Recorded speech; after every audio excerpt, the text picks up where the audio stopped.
안녕하세요. 닥터 언니의 닥터선 닥터하입니다. 정말 오랜만에 저희가 촬영을 하네요. 저희가 이제 그동안 주말에 육아를 하느라 도저히 유튜브를 할 짬이 안 나서 그것도 그렇고 닥터손이 이제 펠로우라는 이 전임의가 끝나고 교수가 되면서 이제 아무래도 좀 바빠지셨죠?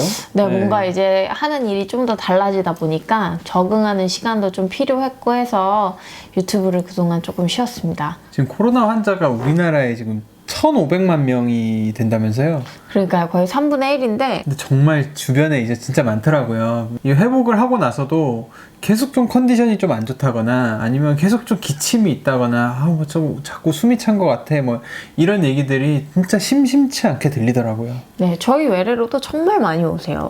그래서 최근에는 이제 여러 병원들에서 포스트 코로나 상태에 대한 또 롱코비드 상태에 대한 진료를 많이 이제 시작하는 걸로 알고 있고요. 그래서 저희 병원에서도 이제 저희 과가 그 롱코비드 클리닉을 새로 이제 개설을 하기로 해가지고 그러니까요. 저도 지금 그거 세팅을 하느라 좀 정신이 없는데 그걸 준비하는 김에 저희 구독자분들도 어떤 증상이 있을 때 병원에 가야 되는지 또 병원에서 어떤 도움을 받을 수 있는지 이런 걸 좀 얘기해드리면 좋을 것 같아서 오늘 준비를 해봤습니다.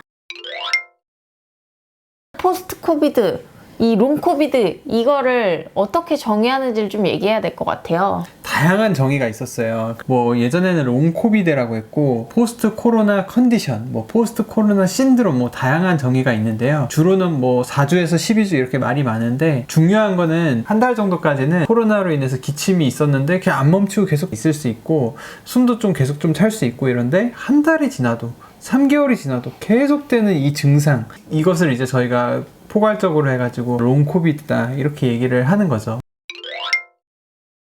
제가 이제 진료실에서 보는 환자 중에 제일 많이 호소하시는 거는 사실 피로가 1번인 것 같아요. 피로요? 네, 너무 피곤하다. 자도 회복이 안 되고 일을 도저히 못 나가겠다. 그 의사들이 싫어하는 증상 중에 하나 아니에요? 그렇죠. 네. 이 피로가 참 치료가 어렵거든요. 우리가 뭘 해줘야 되지? 막 이런 게 많은. 네. 그 다음에 이제 두통.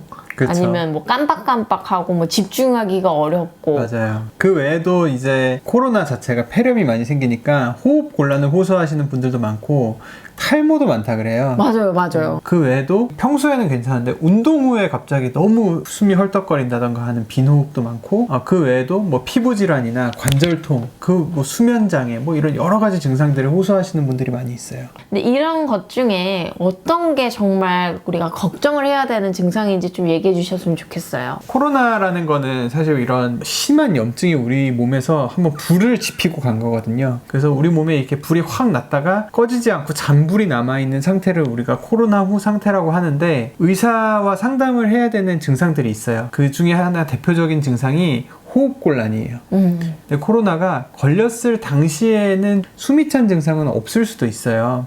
이런 경우가 있었어요. 첫 일주일 동안은 그냥 괜찮고 나는 격리 해제가 됐는데 그래서 나 운전을 하고 가는데 갑자기 너무 숨이 차가지고 운전하다 사고가 났다든지 맞아요. 분리수거 하는 중에 갑자기 숨이 찼는데 막 얼굴이 시퍼래지고 쓰러졌다든지 이런 경우가 있거든요. 이 코로나로 인해서 폐에 염증이 생기면은 산소 교환이 잘 안 되게 돼요. 왜냐면 간질성 폐렴이라 그래서 우리 몸에 공기를 교환하는 곳과 혈액관의 그 사이막이 두꺼워지거든요. 그래가지고 산소 교환이 잘 안 돼가지고 가만히 쉬고 있을 땐 괜찮은데 조금만 움직이면은 갑자기 숨이 너무 찬데 쉬어도 괜찮아지지 않는 거예요. 그게 바로 코비드 후에 생길 수 있는 호흡곤란 증상이라서 중요한 게 너무 무리하면 안 돼요. 그리고 의사랑 좀 상의를 하는 게 좋다. 이 폐기능 검사라든지 육분 보행 검사라든지 이런 검사들을 통해 가지고 호흡곤란의 원인을 찾는 것이 중요해요.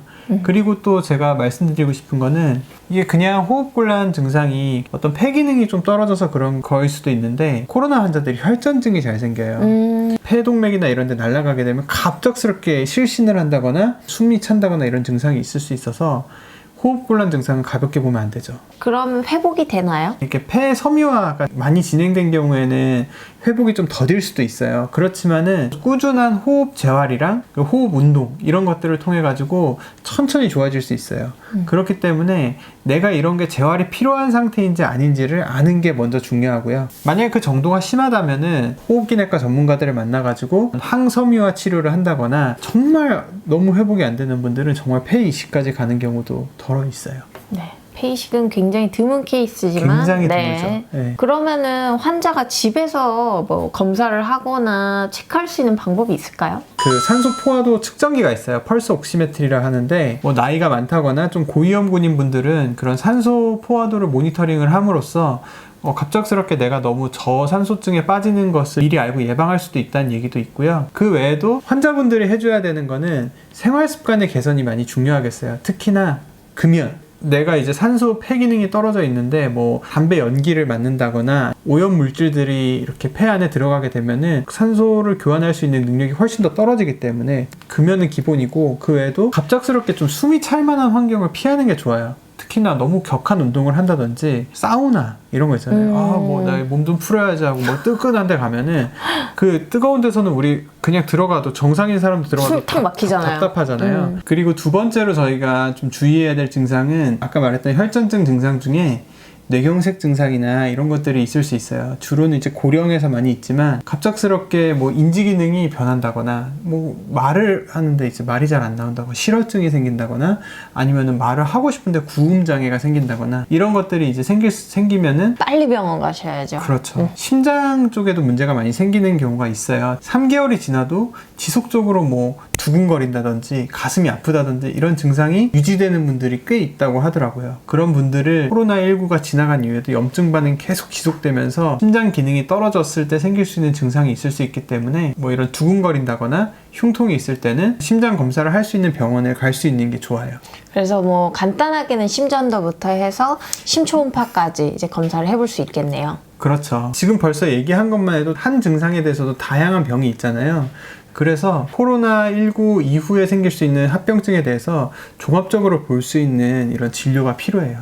그리고 저한테 오는 분 중에 두근거린다는 분들이 굉장히 많아요. 그리고 어지럽다 막 이런 분들도 있는데 이것도 응급한 건가요? 그 코로나 환자들 중에서 앉았다 일어나면 어지러운 증상이 생겼다, 기립성 저혈압 증상이 생겼다, 이런 분들이 꽤 있어요. 이게 바이러스 질환을 심하게 앓고 간 분들이 많이 생기는 어떤 질환 중에 체위성 기립성 빈맥 증후군이라는 이거 한국말이 네. 더 어려운 것 같아요. 네. 그 단순하게 말하면 우리가 교감신경, 부교감신경이라고 얘기하는 자율신경 있잖아요. 네. 이게 바이러스성 질환이 심하게 앓고 지나가면 그 부분이 좀 망가지는 분들이 있어요. 그런 조절이 좀 잘 안 되는 거죠. 그런 자율신경계 이상으로 생겨가지고 기립성 저혈압이 생겨서 실신을 한다거나 어지럽다거나 앉았다가만 일어나면 두근거린다거나 이런 걸 호소하시는 분들이 많이 있어요.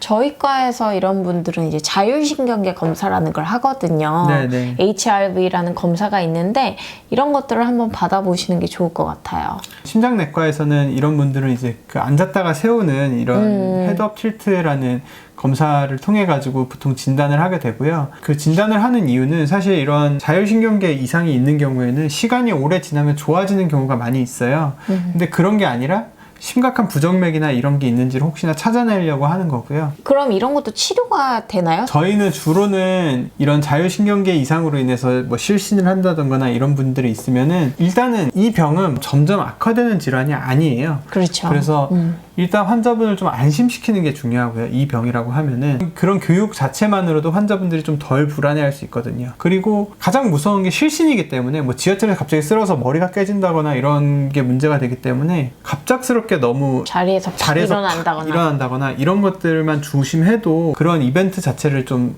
없앨 수가 있거든요. 근데 또 갑자기 내가 몸 좀 만든다고 막 스쿼트를 한다거나 막 자전거를 탄다거나 이러면은 이거 기립성 저혈압 더 악화시키는 거나 다름없기 때문에 교육적인 치료가 많이 도움이 되는 걸로 알고 있어요. 저는 내과 의사니까 위험한 것들에 대해서 얘기를 했어요. 위험한 걸 걸러내는 것도 중요하지만 코로나로 인해서 일상생활이 불편할 정도로 그냥 단순한 어떤 피로감이나 이런 걸 호소하시는 분들도 많다 그래요. 그냥 조금 피곤한 정도면 병원까지 사실 안 오겠죠. 그렇죠. 대학병원을 피로로 갔다는 거는 굉장히 피곤하다는 거죠. 네, 뭐 일을 하지 못할 정도로 피곤한다든지 보통은 운동을 하면은 더 건강해져야 되는데 운동을 하면 더 지치는 거죠. 피로감이. 네, 피로감이 더 심해지고 일을 하지 못할 정도로 굉장히 피곤하고 아무리 자도 피곤이 회복되지 않고 쉬어도 피곤이 회복되지 네네. 않아요? 코로나 후유증으로 생기는 피로감이 만성 피로 증후군이랑 굉장히 비슷하다고 해요. 아직 메커니즘이나 이런 게 확실하게 밝혀지지는 않았거든요. 근데 뭐 여러 가지 아까 말한 자율신경계 불균형이라든지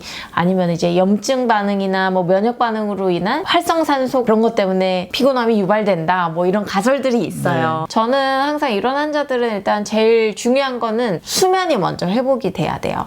네, 내가 많이 잔다고 하는데 수면의 질이 안 좋은 분들이 많거든요. 이런 경우에 굉장히 피곤할 수가 있거든요. 그래서 그런 게 있는지 일단 저는 수면을 먼저 체크를 하고요. 항산화 뭐 음식이라든지 아니면 영양제 이런 게 조금 도움이 된다 이런 연구들이 있어요. 그래서 항산화 음식들은 과일들 중에서 되게 많거든요. 또 이제 항염증 음식들이 있어요. 이제 지중해식이라든지 이런 게 대표적인 항염증 음식인데 이제 그런 것들이 조금 피로감을 호전시킬 수 있다 이런 얘기들이 있고요. 뭐 비타민 B, C 이런 거 많이들 챙겨 드시더라고요. 요새는 말하지 않아도. 그래서 저희도 이제 정 드시는 걸로 안 되면 주사로 드리기도 하고 비타민 D 같은 경우에도 보통은 수치를 나가보고 드리라 이렇게 돼 있는데 우리나라 분들은 웬만하면 다 낮아져 있기 때문에 드리면은 좀 그래도 피곤에 호전이 되더라고요. 뭐 이게 완벽한 치료법이라고 할 수는 없지만 어쨌든 좀 도움이 되는 측면은 있는 것 같아요. 그리고 이제 간혹 가다가는 항우울제를 약하게 쓰거나 하는 것도 피로감에 좀 도움이 될 수는 있거든요. 그리고 이런 경우에는 오히려 막 내가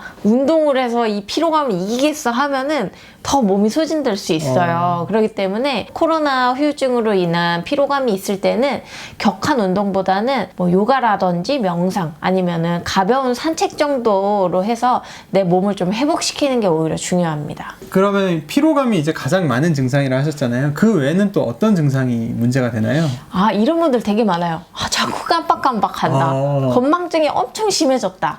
그리고 집중이 안 된다. 저는 사실 출산하고 그런 증상이 좀 생겼는데 코로나 이후에 이런 인지장애 일단 치매는 아니고요. 중요한 거는 이런 인지 기능은 시간이 지나면 회복이 된다라는 게 중요합니다. 그리고 그 치료는 어떻게 할 수 있나요? 이것도 이제 치료가 완벽하게 딱 정립되어 있진 않고 근데 이제 뭐 뇌기능 활성제라든지 아까 말한 항우울제 이런 것들이 이런 여러 인지 기능 저하에도 좀 도움이 될 수 있다 이렇게 나와 있더라고요. 이것도 격한 운동 말고 약간 꾸준한 운동을 해주면서 스트레스를 어쨌든 좀 피해주고 하는 것들이 도움이 된다 이렇게 되어 있습니다. 본인이 이렇게 자꾸 깜빡하고 좀 이렇게 인지 기능이 떨어진다는 그 자체만으로도 굉장한 스트레스가 가해지기 때문에 가족들이나 친구들이 이렇게 지지하는 그리고 스스로도 그런 부분에 대해서 인정하고 어차피 회복될 거니까 그 사이에는 주변에 좀 더 이렇게 기대는 대처 전략이라고 하는데 이 대처 전략을 통해 가지고 이 스트레스 상황을 이겨내는 게 중요하다고 할 수 있겠습니다. 두통도 굉장히 많다고 들었어요. 네, 맞아요. 두통도 약간 양상이 많이 다르더라고요. 뭐 예전에 이미 편두통이 자주 있었던 분들은 편두통 빈도가 굉장히 자주 빈번해진다든지 아니면 그게 더 강도가 세진다든지 이런 분들도 있고요. 평생 두통이 없었는데 계속적으로 여기가 막 먹먹한 것 같고 이렇게 둔한 느낌의 통증이 지속된다 이런 분들도 있는데 타입별로 또 약이 다르기 때문에 네, 제 생각에 두통 같은 경우에는 좀 신경과 전문의를 만나서 적절한 약을 처방을 받는 게 중요할 것 같아요. 왜냐하면은 잘못된 약을 과사용하다가는 오히려 약으로 인한 두통이 또 유발될 수 있기 때문에 일반적인 약으로 안 잡힌다 싶으면은 빨리 신경과 전문의를 보는 게 좋을 것 같습니다. 그리고 코로나 이후에 후각이랑 미각이 저하되는 분들이 굉장히 많다 그래요. ACE2 리셉터라는 이제 수용체를 통해 가지고 코로나 바이러스가 들어오는데 이 코로나 바이러스가 들어가는 그 세포들이 이 처음에 이런 비인두 그리고 입안에 있는 점막, 특히나 혀 이런 데로 코로나 바이러스가 많이 침투하기 때문에 후각신경을 손상시킨다든지 미각의 역치를 올린다든지 그래가지고 아주 강한 맛을 먹었는데 예전만큼 막 맵지가 않은 거죠. 예전만큼 시지가 않은 거죠. 이런 증상이 계속 지속이 되면은 뭐 후각 훈련이라는 걸 할 수도 있다고 하거든요. 향들을 모아놓고 그 한 향을 20초씩 하루에 2번 정도 맞는 연습을 통해 가지고 후각의 어떤 회복을 좀 도와줬다 이런 것들이 있다 그래요. 그 외에도 비타민 A라든지 오메가3라든지 이런 여러 가지 영양 섭취를 통해 가지고도 조금 도움이 될 수 있다고 하더라고요. 지금까지 이제 얘기한 게 롱코비드에서 많이 일어날 수 있는 여러 가지 증상들에 대해서 저희가 얘기를 해봤고요. 우리나라가 한 3월부터 피크였나요? 3월이 정말 무서웠죠. 그쵸. 그러니까 지금 4월이니까 이 롱코비드 환자들이 이제 나타날 것 같아요. 그렇죠. 네, 근데 이제 보시다가 너무 힘들다. 그리고 저희가 앞서 말한 증상들이 있다 하면은 롱코비드 클리닉을 찾아주시면 좋을 것 같습니다. 저희도 이제 조만간 시작할 예정이니까 정말 위험한 증상인 경우를 놓치지 않는 게 또 중요한 네. 경우가 되겠습니다. 응급한 경우에는 빨리 응급실로 가시는 게 제일 좋죠, 사실. 그렇죠. 네. 우리나라 진짜 코로나 환자가 많은데 이 정보를 통해서 좀 많은 분들이 도움을 받았으면 좋겠습니다. 저희는 아직 코로나에 걸리진 않았습니다. 근데 지금까지 코로나 안 걸리면 사회생활에 문제 있는 거라고 누가 그러던데 우리 좀 문제 있는 거 아닙니까? 우리 가족들과만 보내기 때문에 오늘도 감사하고요. 구독과 좋아요. 알람 설정 부탁드립니다.